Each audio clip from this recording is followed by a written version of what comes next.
سوال: میری شادی کو 4 سال ہو گئے ہیں اور ہمارا مہر فاطمی مقرر ہوا تھا،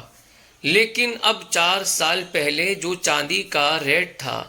اس کے حساب سے مہر فاطمی ادا کرنا ہوگا یا جب میں مہر ادا کروں گا اس وقت کی چاندی کے ریٹ کا اعتبار ہوگا؟ بسم اللہ الرحمن الرحیم۔ الجواب: بعون الملک الوہاب، اللہم ہدایت الحق و ثواب۔ یہ بات ذہن میں رکھیں کہ مہر فاطمی سے مراد وہ مہر ہوتا ہے کہ جو نبی پاک صلی اللہ علیہ وسلم نے سیدہ کائنات فاطمہ الزہرا رضی اللہ تعالی عنہ کا مقرر فرمایا تھا اور سیدنا علی المرتضیٰ کرم اللہ تعالی وجہ الکریم نے ادا فرمایا تھا، اور مہر فاطمی 150 تولہ چاندی بنتا ہے۔ اگر آپ نے 4 سال پہلے مہر فاطمی کا جو ریٹ تھا اس کے مطابق رقم مقرر کی تھی، مثلا 4 سال پہلے 150 تولہ چاندی کی قیمت 2 لاکھ روپے تھی اور مہر میں طے ہوا کہ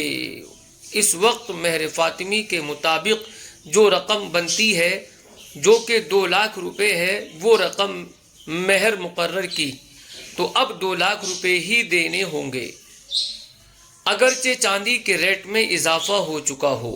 اور اگر اس وقت یہ طے ہوا تھا کہ مہر فاطمی کے مطابق چاندی دینی ہوگی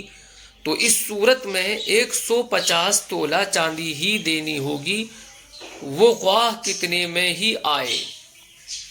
اسی طرح اگر صرف اتنا طے ہوا تھا کہ مہر فاطمی مقرر کیا لیکن وضاحت نہیں کی گئی کہ مہر فاطمی کے برابر رقم یا مہر فاطمی کے مطابق چاندی،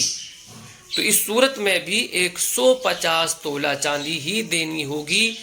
وہ خواہ کتنے میں ہی آئے۔ واللہ اعلم تبارک و تعالی ورسولہ اعلم صلی اللہ علیہ وسلم۔